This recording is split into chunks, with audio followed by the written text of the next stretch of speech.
అనారోగ్యం నుంచి కోలుకున్న విద్యార్థిని సింధుకు స్నేహాంజలి ఫర్ పూర్ ఆర్గనైజేషన్ ఆర్థిక సాయం. గొలుగొండ మండలం రేకపల్లి గ్రామానికి చెందిన రమణమ్మ కుమార్తె వంతు సింధు ఇటీవల తీవ్ర అనారోగ్యానికి గురై చికిత్స అనంతరం కోలుకుంది. ప్రస్తుతం మాకవరపాలెం కస్తూర్బా గాంధీ బాలికల విద్యాలయంలో ఇంటర్ ద్వితీయ సంవత్సరం చదువుతున్న సింధుకు జ్వరం రావడంతో వైద్య పరీక్షలు నిర్వహించగా మలేరియా, టైఫాయిడ్, పచ్చకామర్లు ఉన్నట్లు వైద్యులు నిర్ధారించారు.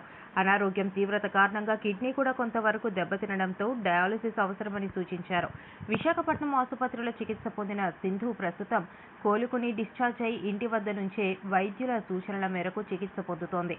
ప్రస్తుతం ఆమె ఆరోగ్య పరిస్థితి మెరుగ్గా ఉందని కుటుంబ సభ్యులు తెలిపారు. సింధు నిరుపేద కుటుంబానికి చెందిన విద్యార్థిని కాగా ఆమెను తల్లి రమణమ్మ ఒక్కరే పోషిస్తున్నారు.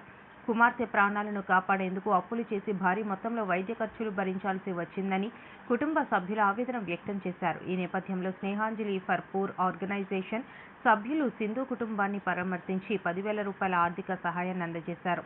సంస్థ తరఫున ఇప్పటి వరకు 286 కుటుంబాలకు ఆర్థిక సహాయం అందించినట్లు నిర్వాహకులు తెలిపారు. ఈ సందర్భంగా Snehanjali for poor organisation senior సభ్యుడు ఏవో మహేశ్వరరావు మాట్లాడుతూ సింధు అనారోగ్యం నుంచి పూర్తిగా కోలుకొని విద్యలో మరింత రాణించాలని ఆకాంక్షించారు. ఆరోగ్య సమస్యల కారణంగా నిరుత్సాహానికి గురి కాకుండా ధైర్యంగా ముందుకు సాగాలని, కష్టాలను అధిగమించి ఉన్నత విద్యను అభ్యసించి జీవితంలో ఉన్నత స్థాయికి చేరుకోవాలని సూచించారు. అవసరమైన సమయంలో సమాజంలో ఎంతో మంది దాతలు, సేవా సంస్థలు అండగా ఉంటారని, ఎట్టి పరిస్థితుల్లోనూ ఆత్మవిశ్వాసాన్ని కోల్పోవద్దని ఆమెకు ధైర్యం చెప్పారు. అలాగే స్నేహాంజలి ఫర్ పూర్ ఆర్గనైజేషన్ ద్వారా ఇప్పటి వరకు సుమారు 24 లక్షల రూపాయల మేర పేద, నిరుపేద కుటుంబాలకు ఆర్థిక సహాయం అందించినట్లు ఆయన తెలిపారు. సమాజంలో ఆపదలో ఉన్నవారికి అండగా నిలవడం సంస్థ ప్రధాన లక్ష్యమని పేర్కొన్నారు.